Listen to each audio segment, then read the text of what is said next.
네, 이번 유형은 지수 방정식 중에 이제 치환을 활용하는 유형이 되겠습니다. 자, 이런 꼴에 대한 어떤 근을 구할 거예요. 지수 방정식의 MA의 EX승 더하기 NAX승 더하기 L과 같은 AX승의 꼴이 반복되는 경우 우리는 얘를 T라고 치환해서, 근데 이 AX승의 치역의 범위가 항상 0보다 크니 0보다 큰 것으로 해서 그것의 2차 방정식의 해를 구한다. 이게 이제 지수 방정식의 근을 구하는 방법이 되겠는데요. 그래서 이러한 T로 치환해서 2차 방정식 해를 구하는 문제가 나와요. 여긴 딱 상황을 딱 두 가지만 생각하시면 돼요. 그 치환했을 때 인수분해가 되는 꼴과 되지 않는 꼴에 대해서만 고려하면 되는 겁니다. 예를 들어 한번 볼까요? 예를 들어 보세요. 자, 2x승의 제곱 마이너스 3 곱하기 2x승 그리고 더하기 2는 0의 꼴에 대한 x의 근을 구하라는 만약에 문제가 있다면 얘는 우리가 그냥 x를 치환을 하는 겁니다. 그래서 x를 2x승을 치환하는 거죠. 그래서 2x승을 t라고 치환해라. 그럼 얘는 0보다 크다고요.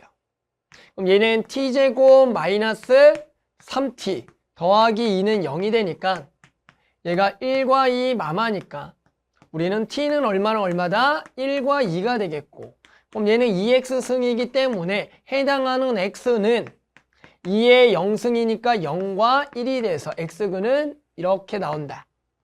간단하죠. 그래서 이런 식으로 이제 풀어주는 문제가 있고요. 또는 여기에서 요 숫자만 한번 바꿔봅시다. 됐죠?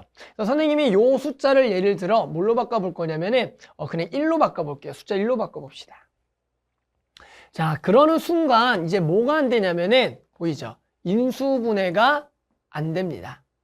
그럼 인수분해가 안 됐을 때 우리는 어떻게 구할 거냐면 보세요. 요것을 잘 보셔야 돼요. 무슨 얘기냐? 지금 해당하는 실제로 x의 두 근이라는 것을 선생님이 하나를 알파, 베타라고 본다면 보죠. 결국에는 요 해당하는 t의 근에 대해서 요 방정식이 여기가 1로만 바뀔 건데 해당하는 인수분해가 안 됐을 때 우리는 요 근은 두 개인 건 알아요. 해당하는 두 근을 선생님이 이렇게 부를게요.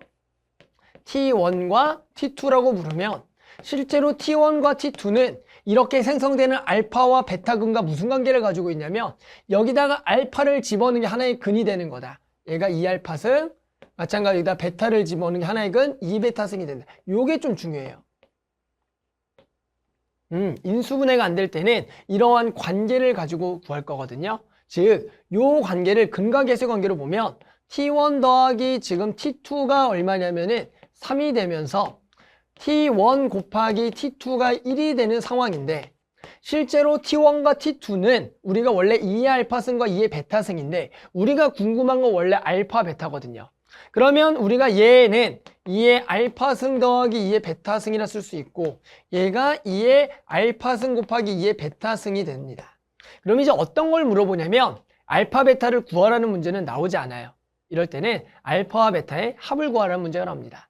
그럼 우리가 알파 베타 합을 뭘 이용해서 구할 거냐? 여기서 구하는 게 아니라 여기서 구하겠다. 즉 지수의 계산에 의해서 얘가 2의 알파 더하기 베타승이 결국에는 1이 되기 때문에 얘 거듭 제곱이 1이 되려면 알파 더하기 베타는 얼마다? 0이 된다. 이렇게 구할 수가 있다고요. 보이세요? 그러니까 얘가 2차 방정식이 인수분해 되면 아주 쉬운 꼴이에요.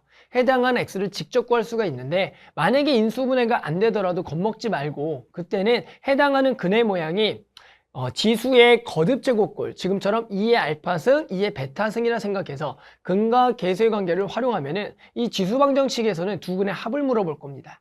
근데 실제로 그 두 근의 합은 2차 방정식의 두 근의 곱에서 해당하는 지수의 관계에 의해서 곱에서 두 개의 합이 나온다. 이게 중요한 거예요. 알았죠? 그래서 우리가 이러한 형태를 이용한 지수 방정식 문제가 나올 겁니다.